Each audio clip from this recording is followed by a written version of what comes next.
Hi friends, master mind 360 YouTube ಚಾನಲ್ಗೆ ಸ್ವಾಗತ. ಇವತ್ತು ನಾವು ವಿಜಯನಗರಕ್ಕೆ ಸಾಮ್ರಾಜ್ಯಕ್ಕೆ ಭೇಟಿ ನೀಡಿದಂತಹ ಪ್ರಮುಖ ವಿದೇಶಿ ಪ್ರವಾಸಿಗರು ಅವರು ಯಾರ್ಯಾರು, ಅವರೇನು ಹೇಳಿಕೆಯನ್ನು ಕೊಟ್ಟಿದ್ದಾರೆ, ಅವರು ಯಾರ ಕಾಲದಲ್ಲಿ ಭೇಟಿಯನ್ನು ನೀಡಿದ್ರು ಅಂತೇಳಿ ಇವತ್ತಿನ ತರಗತಿಯಲ್ಲಿ ತಿಳ್ಕೊಳ್ಳೋಣ. ಇಬ್ನ ಬಟೂಟ ಅಂತಕ್ಕಂಥ ಒಬ್ಬ ಪ್ರವಾಸಿಗ ಮೊರಾಕೋ ದೇಶದವನಾಗಿದ್ದು ಹರಿಹರ 1ನೇ ಕಾಲದಲ್ಲಿ ಅಂದರೆ 1346ರಿಂದ 47ರ ಅವಧಿಯಲ್ಲಿ ಇಬ್ನ ಬಟೂಟ ಭೇಟಿ ನೀಡ್ತಾನೆ. ನಂತರ ನಿಕೋಲೋ ಕೋಂಟಿ ಅಂತಕ್ಕಂಥವನು ಇಟಲಿಯ ಪ್ರವಾಸಿಗನಾಗಿದ್ದು 1ನೇ ದೇವರಾಯನ ಕಾಲದಲ್ಲಿ 1421ರಲ್ಲಿ ಭೇಟಿ ನೀಡ್ತಾನೆ. ಈತನ ವಿಜಯನಗರ ಸಾಮ್ರಾಜ್ಯವು ಬೆಟ್ಟಗಳಿಂದ ಸುತ್ತುವರೆದಿದ್ದು 60 ಮೈಲಿ ಸುತ್ತಳತೆ ಹೊಂದಿದೆ.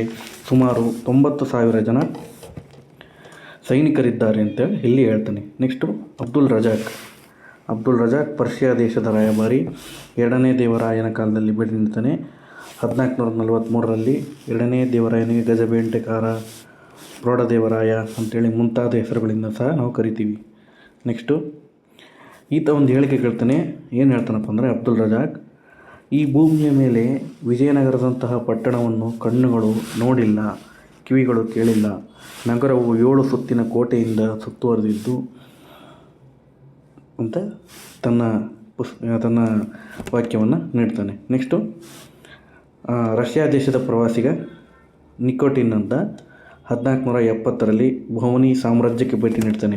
ಈತ ವಿಜಯನಗರ ಸಾಮ್ರಾಜ್ಯಕ್ಕೆ ಭೇಟಿ ನೀಡಲ್ಲ, ಆದರೆ ಬಹುಮನಿ ಸಾಮ್ರಾಜ್ಯಕ್ಕೆ ಭೇಟಿ ನೀಡಿ ಅಲ್ಲಿ ಮೂಲಕ ಇಲ್ಲಿಯ ಚಿತ್ರಣವನ್ನು ನೀಡ್ತಾನೆ. ಈ ಕ್ವಶನ್ ಆಗ್ಬೋದು, ಯಾವ ಪ್ರವಾಸಿಗ ವಿಜಯನಗರ ಸಾಮ್ರಾಜ್ಯಕ್ಕೆ ಭೇಟಿ ನೀಡಿಲ್ಲ ಆದರೂ ಇಲ್ಲಿ ಬಗ್ಗೆ ಎಕ್ಸ್ಪ್ಲೇನ್ ಮಾಡಿದ್ದಾನೆ ಅಂದರೆ ರಷ್ಯಾದ ಪ್ರವಾಸಿ ನಿಕೋಟಿನ್ 1471ರಲ್ಲಿ ಭೇಟಿಯನ್ನು ನೀಡ್ತಾನೆ.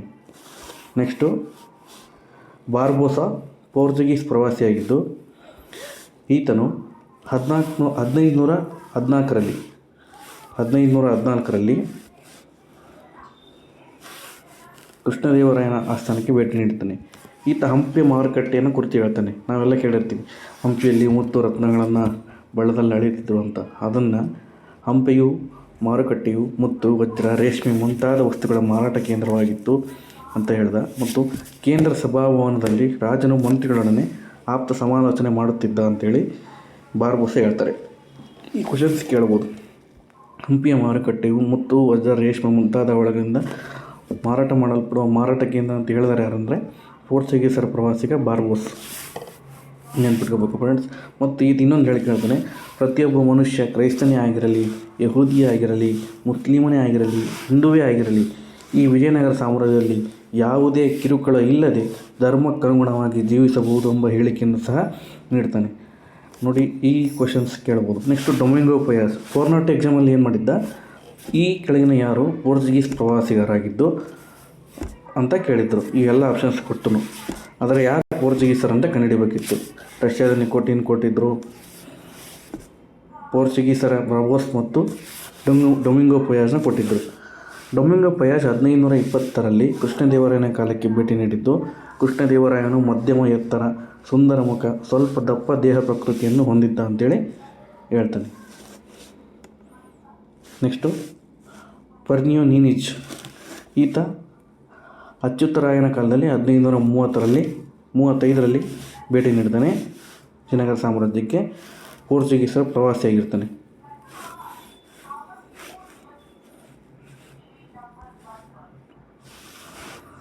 ನೆಕ್ಸ್ಟು ಸೀಜರ್ ಫ್ರೆಡ್ರಿಕ್ 1567ರಲ್ಲಿ ಅಂದರೆ ತಾಳಿಕೋಟೆ ಕದನ ನಡೀತಲ್ಲ 1565, ಆ ಕದನ ನಂತರ 2 ವರ್ಷಗಳ ನಂತರ ಭೇಟಿ ನೀಡ್ತಾನೆ. ಆ ಟೈಮ್ನಲ್ಲಿ ಅವನೇನು ಹೇಳ್ತಾನಪ್ಪ ಅಂದರೆ, ಈ ಹಂಪಿ ಅಂತಕ್ಕಂಥದ್ದು ಒಂದು ಕಾಡು ಮೃಗಗಳು ವಾಸ ಮಾಡ್ತಿದ್ವು, ಅಲ್ಲಿ ಯಾರು ಮನುಷ್ಯರು ವಾಸ ಮಾಡ್ತಾ ಇರಲಿಲ್ಲ ಅಂಥೇಳಿ ಎಕ್ಸ್ಪ್ಲೇನ್ ಮಾಡ್ತಾನೆ. ನೆಕ್ಸ್ಟು ಇನ್ನೊಂದು ಎಕ್ಸ್ಟ್ರಾ ಪಾಯಿಂಟು, ಲೂಡೋವಿಕೋ ಡಿ ಅಂತಕ್ಕಂಥ ಒಬ್ಬ ಇಟಾಲಿಯ ಪ್ರವಾಸಿಗ 1505ರಲ್ಲಿ ತುಳು ವಂಶದ 2ನೇ ನರಸನಾಯಕನ ಕಾಲದಲ್ಲಿ ಭೇಟಿ ನೀಡ್ತಾನೆ.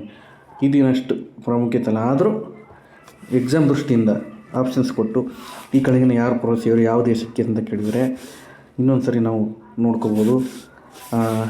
ಮೊರಕ್ಕೋದ ಇಬ್ನ ಬಟೂಟ, ಇಟಲಿಯ ಪ್ರವಾಸಿಗ ನಿಕೋಲೋ ಕೋಂಟಿ, ಮತ್ತು ಪರ್ಷಿಯಾದ ಅಬ್ದುಲ್ ರಜಾಕ್, ರಷ್ಯಾದ ನಿಕೋಟಿನ್, ಪೋರ್ಚುಗೀಸರ ಪ್ರವಾಸಿ Barbosa, next Domingo Paes Portuguese, next Fernao Nuniz Portuguese ಪ್ರವಾಸಿಗ, ನೆಕ್ಸ್ಟ್ ಸಿಜರ್ ಫ್ರೆಡ್ರಿಕ್ ಇಟಲಿಯ ಪ್ರವಾಸಿಗ.